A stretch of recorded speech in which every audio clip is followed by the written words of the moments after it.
नमस्कार, स्वागत है आप सभी का द बिहार टॉप में। मेरा नाम उदित तारन है। सिवान लोकसभा पर चर्चा बेहद जरूरी हो चुकी है, कारण वहां पर मुकाबला त्रिकोणीय है। एक तरफ महागठबंधन से राजद प्रत्याशी अवध बिहारी चौधरी हैं जो यादव जाति से आते हैं, तो उनके सामने कुशवाहा जाति से आने वाली विजय लक्ष्मी कुशवाहा है। अब देखिए, उनके बारे में कहा जा रहा है कि वो वहां पर मजबूत प्रत्याशी हैं। देखिए, रमेश सिंह कुशवाहा जो पूर्व विधायक रहे हैं, अभी कुछ दिन पहले तक उपेंद्र कुशवाहा की पार्टी के प्रदेश अध्यक्ष थे। आनन फानन में वो जदयू ज्वाइन करते हैं और उनकी पत्नी विजय लक्ष्मी कुशवाहा को वहां से टिकट दिया जाता है। लेकिन इन सब के बीच चर्चा जरूरी होता है हिना साहब के ऊपर, कारण दिवंगत सांसद रहे मोहम्मद साहबुद्दीन का वो सीट रहा है।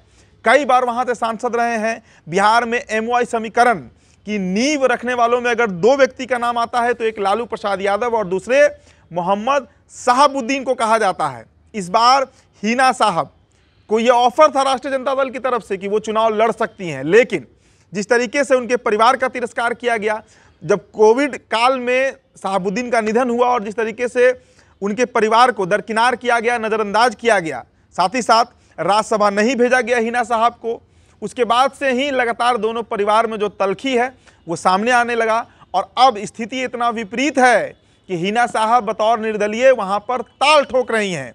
इसका क्या परिणाम निकल सकता है, इसे समझना होगा। लेकिन उससे पहले एक तस्वीर आपको हम दिखाते हैं। ये तस्वीर सिवान की है। हिना साहब बुर्के में है और उनके अगल बगल करीब सैकड़ों की संख्या में भागवाधारी लोग बैठे हुए हैं। कहा जा रहा है कि ये सभी के सभी बीजेपी के लोग हैं। और जो साहबुद्दीन के अगर समीकरण को हम समझें, साहबुद्दीन वहां से कई बार सांसद रहे और उन्हें सांसद बनाने में कभी भी यादवों का हाथ नहीं रहा है।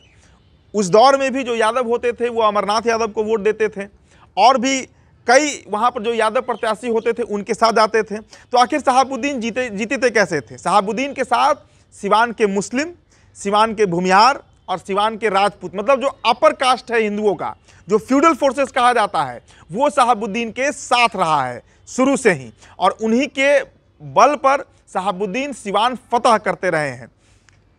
वाम के भी खिलाफ साहबुद्दीन के नाम को जाना जाता है। इस कारण से भी जो अपर क्लास है, जो अपर कास्ट है, जो ऊंची जातियां होती हैं हिंदुओं में, वो मोहम्मद साहबुद्दीन के साथ हमेशा से रही हैं। और इस बार हिना साहब को पहले से ही ये कमिटमेंट मिला है ब्राह्मणों का, राजपूत और भूमिहारों का, कि अगर आप निर्दलीय लड़िएगा तो इस बार, क्योंकि देखिए सिवान में कोई भाजपा का प्रत्याशी है भी नहीं, इसलिए उन जातियों का कोई बाउंडेशन भी नहीं है कि वो विजय लक्ष्मी कुशवाहा के साथ जाएंगे।